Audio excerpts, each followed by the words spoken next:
術指導嘅 background 好強。我老豆喺度教。Uncle，hello，你係你爸爸由細，我係師傅係咯。係，我陣間可以講多啲喎。好啊。咁喺你覺得做咗咁多年武術指導同埋武術演員，咁點樣去俾你幫到你 portray 呢一個大反派咧？咁同埋你拍嘅時候，你係咪都會覺得我就係一個大壞蛋壞人，定話你會諗得會有其他嘅諗法咧？係演呢個角色，喺城寨呢個角色入邊。好，問得好啊，問得好。咁其實咧，咁功夫呢方面咧，其實就我諗係好大嘅原因，佢有揾我做呢個角色啦。我記得阿瑞揾我嗰陣時，其實就最初就未 offer 呢個角色俾我嘅，即係想了解下我先。不過你做導演你知㗎啦 ，cast 啱嘅人咧，其實你 have the job。即係你一 cast 個好勁嘅演員，不過佢唔啱個角色嘅，其實 it's not gonna work。咁佢就 spend 好多時間去 casting 咯。咁跟住你話做大反派嗰個諗法有啲咩諗？其實我就我會睇下嗰個角色點解會咁浮誇。以我經驗咧，其實就即係我自己諗落去就可能佢有啲自卑。通常自卑就會變自大，即係我係覺得自己好細，冇人見到，我就會做啲嘢出嚟等人哋見到我。即係例如好似黃狗嗰種笑容啊，佢着嗰啲衫啊，咁都係我覺得即係憑我個即係嘅諗法咧，都係因為佢自卑，即係可能係身邊一條僆啊，我有咁有能力，點解我唔係一頭咧？即係類似咁樣嘅方向去行咯。我想問多啲，咁喺造型方面你有冇 input？即係嗰副太陽眼鏡啊，同埋我有 input 㗎，我可唔可以除咗佢咯？不過冇人聽我 input。唔係咁點解咧？咁其實我有問過阿瑞嘅，咁佢話：喂，我有長頭髮，又黐鬚，有疤痕，又戴眼鏡，打嗰陣時可唔可以除咗副眼鏡咧？佢話唔得。咁其實佢有佢原因嘅。咁因為佢想好似 Batman 咁樣 ，Batman 佢唔會除咗嗰個佢除咗佢一個面具，佢就係 Bruce Wayne 嚟㗎嘛。我想 maintain 個 image 係黃狗嘅個 image 係有咁樣嘅造型。咁同埋個造型真係老實嚟講，好幫到我去揾呢個角色嘅，唔單止係我啦，都幫到導演去同我一齊去發掘呢個角色。即係例如即係我見到個造型咁浮誇啊，我就開始諗到 OK 點解咁浮誇咧？可能佢有啲自卑，即係喺嗰度開始咯。我都有睇好多 behind the scenes 嗰啲 documentary， 即係講第啲演員嗰啲戲咧，其實造型嗰個 process 係好幫你揾到個 character 嘅。咁 in the case of 黃狗，造型係佢半個 character，所以就係好有幫助嘅。我又想再問多啲，咁有睇到九龍城寨之圍城嘅觀眾啦，朋友都會記得黃狗呢個角色嘅笑聲啊，即係呢一個設計係好 signature 嘅。咁呢個係你嘅諗法啊，導演嘅諗法啊，定話你即係一個共通嘅一個創作設計？嗰個過程係點樣？可唔可以分享下？其實導演好好嘅，咁我諗佢心目中咧已經有個 idea， 黃狗係應該點樣嘅。不過佢唔會直 set 嚟講俾你聽，即係佢會講俾一個 direction 你，即係 instead of 話我想佢好似咁講，你有個 preconceived notion。即係我聽佢講原本咧，黃狗係佢個形象就係一個老夫子壞人啊。我冇諗，如果佢一早話俾我聽係佢個方向咧，我演繹方法可能有啲唔同。佢淨係俾一句説話我，即係佢每一個演員咧都俾一個 direction 先嘅。from 嗰個 direction 咧點樣 expand？ 例如阿梓彤啦，十二少啦，俾咩 direction 佢咧？你要好貪靚，好姿整。開始問佢整頭髮啊 ，from 嗰個personality trait 咧，佢點樣 expand 嗰個角色啦？for 我咧，佢就叫我笑。做晒型嗰陣時就叫我笑。我笑什麼？即係即係 first time 我有咁嘅 direction 喎。通常我係知道第啲嘢，我咪笑咯。開始就得，不行，再嚟。唔得，再嚟，跟住跟住跟住佢好啦，係咁樣啦。我覺得唔係個笑聲嗰個問題，係我可以做幾多。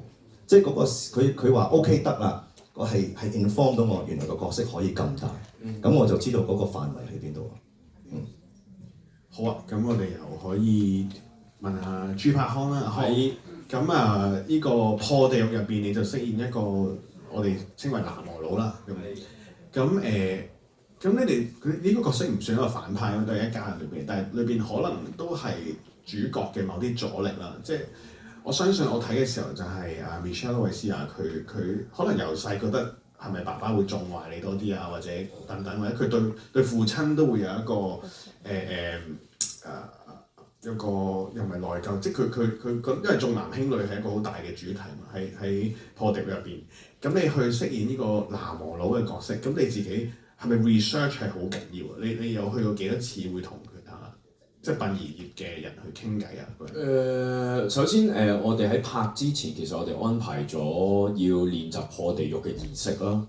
咁但係當然對我嚟講，喺個學習破地獄嘅儀式裏邊最重要嘅，我反而係要 get close to 嗰啲師傅。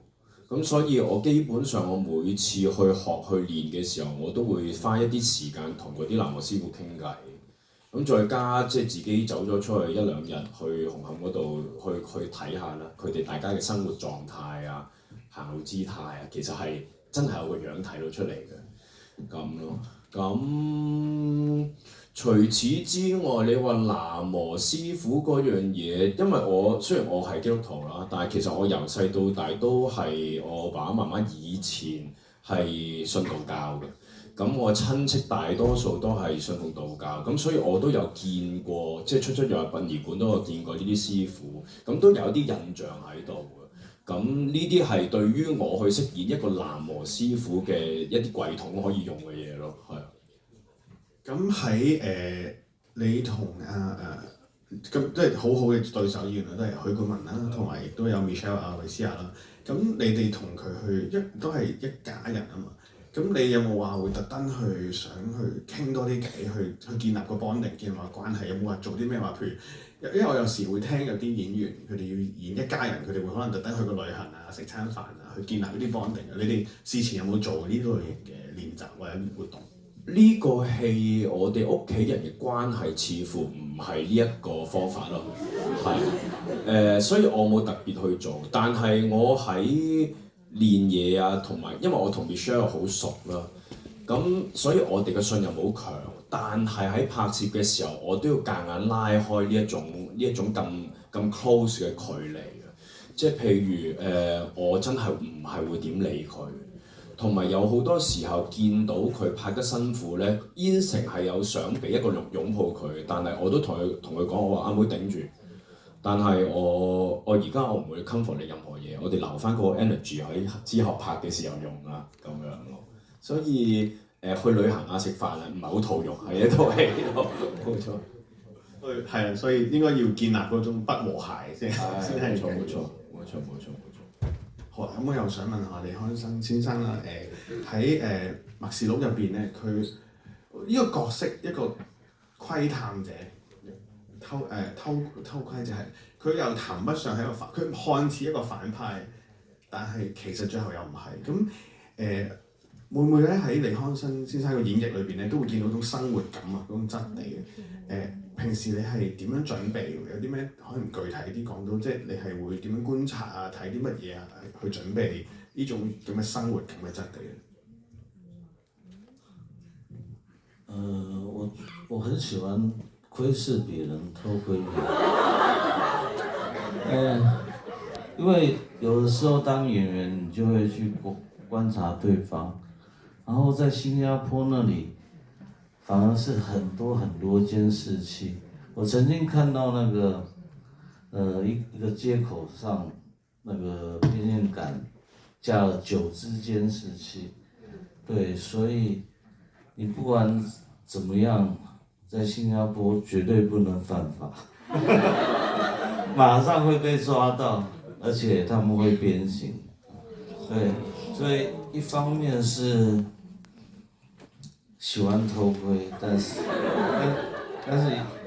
一方面別人也在偷窺你。我覺得在這個片子是蠻有趣的地方，就是有很多鏡頭，不一樣的鏡頭，就有的是攝影機拍出來的，有的是監視機拍出來的，有的是拿 DV 拍出來的，有的是相機，所以有很多種不同的鏡頭、不同的畫質在裡面。咁我本身都好中意去窺視別人啦，或者係去睇下對方係點樣啦。咁我哋呢套戲喺新加坡拍嘅時候咧，即係我最大嘅感覺就係其實周圍都係嗰啲 CCTV 鏡頭、監控鏡頭。咁譬如一個短短嘅街道，可能都已經有9支呢個鏡頭，所以咧大家去到新加坡就千祈唔好做違法嘅事啦。咁因為咧不但只會俾人拉，仲會俾人執行呢個黐刑，唔知去邊嘅。係啦，咁講翻呢個譬如偷窺啦呢樣嘢，咁其實當你偷窺人嘅時候，其實可能人哋都喺度偷窺緊你，咁所以喺套戲裏邊咧都有好多唔同嘅鏡頭去影翻出嚟，可能有啲係 CCTV 監控鏡頭，有啲可能係相機嘅鏡頭等等。都想問下李漢生先生啦，導演啊，楊修華導演，佢有冇俾一啲乜嘢 notes 係你係深刻嘅，或者可以同大家分享，而亦都令到個演出會有個變化嘅？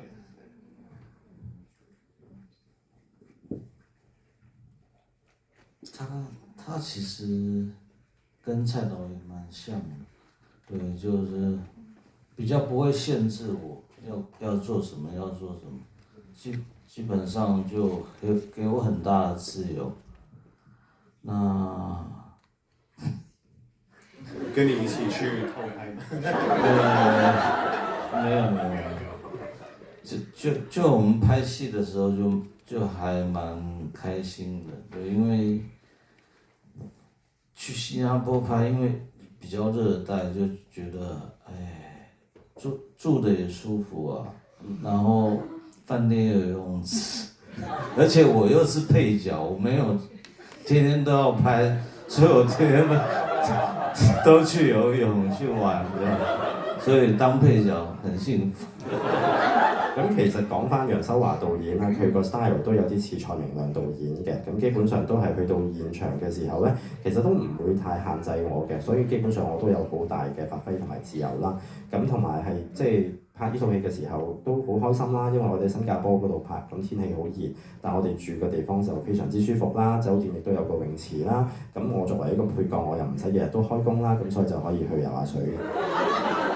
所以我覺得今日嘅主題應該叫配角的幸福啊，即係原來都係啊，唔係辛苦都幾幸福啊！我又想問阿康喎，咁係咪咁幸福啊？你做配角嘅時候，咁或者嗱，我都認識陳茂賢導演啦，咁佢有冇可以分享你拍破碟嘅時候，某一場或者某個 moment， 你係佢俾嗰啲咩 notes， 你係你咁樣冇諗過，或者令到有個 impact 或者一個變化可以分享下？首先我覺得配角嘅幸福其實都唔止係配角幸福嘅，我覺得演員嘅幸福啦。演員對於我嚟講係一個好幸福嘅崗位嚟，因為有好多人去 serve 你，即係你行出嚟已經有晒服裝啊、整晒頭啊、造型啊咁樣，你只係做好你嘅功課，你唔使兼顧其他嘢，咁你埋位就得啦。咁我覺得係咁。而喺拍攝破地獄同之前拍不日成婚1、2嘅時候，其實阿賢俾我嘅指示都好唔同嘅。因為處理喜劇咧節奏係比較緊要啲，咁所以有啲嘢反而導演喺拍喜劇嘅時候，佢會限制比較多少少，個框架會比較清晰少少。咁但係今次拍破地獄嘅時候，好唔同。就係都似係頭先啱啱阿康生哥所講嘅，佢同蔡明亮導演同埋之前呢套戲嘅導演阿賢俾好大自由我哋嘅，即係俾我哋去做，或者甚或乎遇到有一啲問題，佢都唔會即刻提及出嚟，可能其他部門提及咗出嚟，佢都會幫我哋擋一擋，就話等陣先，你俾佢，你睇埋落去先，你等佢做埋先，你哋先好斷定。咁所以，我覺得相輔相成啦，因為我哋係陪伴住阿賢由寫到改到拍，一齊陪住佢去經歷成件事。咁所以我哋又會同阿賢傾好多，又好知道佢嘅意圖係點。咁相對大家相輔相成，有個信任喺度，都拍落去嘅時候咧，即係譬如好似我同阿妹喺醫院嗰一場。好多人都會問我哋究竟拍咗幾多個 take， 我哋其實拍咗2個 take 嘅啫。咁因為在於係溝通夠，我哋信任夠，而我哋亦都好相互知道，幾方都好知道大家其實喺度 execute 緊啲乜嘢。